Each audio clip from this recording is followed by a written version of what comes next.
Characters, ready. Time to clean.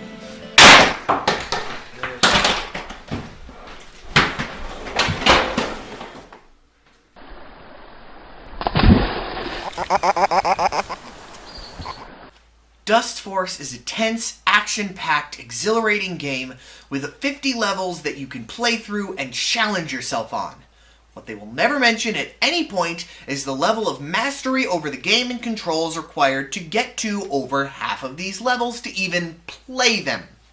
I know this is the second week in a row that I have talked about and complained about controls and mastery in a game. Those of you who watched my discovery of Blast Core will know that the mastery level was too demanding because of the incredibly difficult controls and constantly changing situations. Well, you'll be pleased to know that Dustforce does fix that issue. The controls are tight and you can pick your character to focus on mastering their movements and other mechanics. You have to run as fast as you can through each level, cleaning up all of the dust, sludge, leaves, and other debris throughout each. You are ranked on how much you cleaned and how long it took you. The feeling as you run through a level at full speed, leaping from wall to wall, off of slopes, up to another, and cleaning the world is weirdly satisfying, in the same way as picking up a dirty room and then standing back to look at your hard work.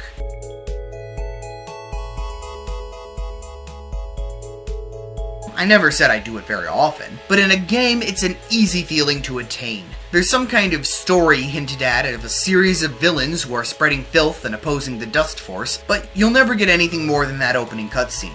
In all fairness, this game doesn't need a story though. It's all about that fast-paced action. While rushing through levels isn't something I'm very good at, even I was able to play through all of the levels that I could reach. Some would take a couple of tries, but the frustration was never so much that it made me give up like some other games. You could see that the obstacle was definitely possible and you could understand what was required of you to do. Thus, when you try over and over, the level still feels attainable, and that rush of exhilaration when you finally beat whatever obstacle that was holding you back feels great.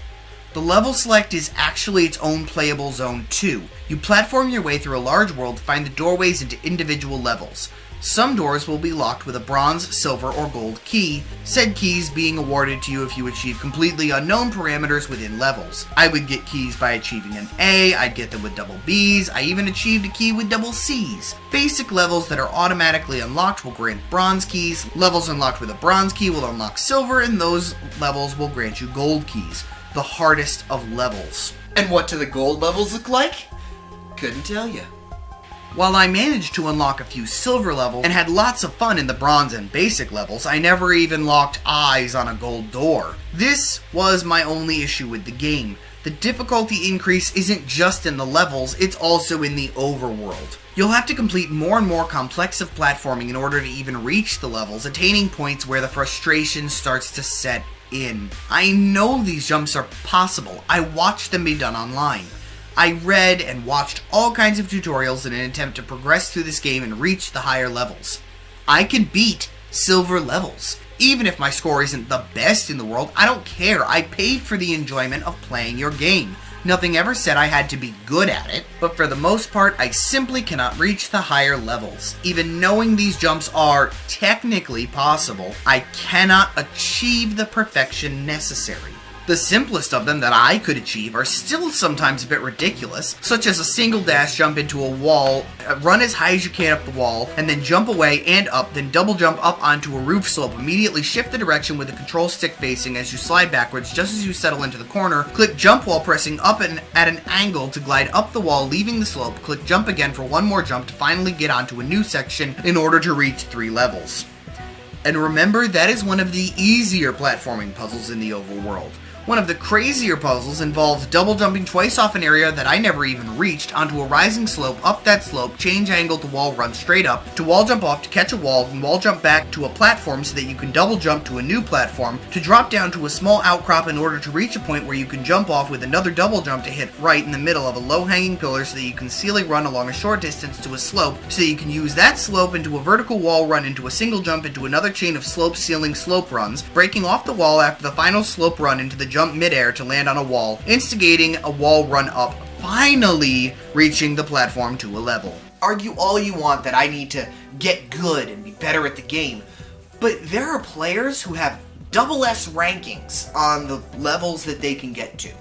And even they are online complaining that they can't get to other levels in the overworld.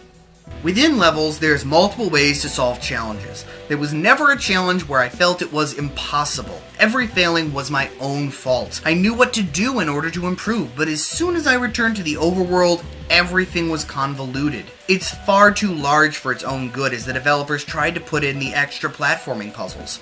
I appreciate the effort that went into the overworld, but the effort seems like it would have been more effectively channeled into a few more awesome levels in lieu of an incredibly complex overworld. So, all rambling aside, I enjoyed Dustforce while it lasted. All 2 hours. If you really enjoy a game that's going to push you to get better at it, or you really enjoy the type of gameplay that relies on tight but rewarding controls, this is the game for you. You'll honestly have a great time with it. But even then, I might wait until it goes on sale on Steam or goes into another Humble Bundle before you pick it up.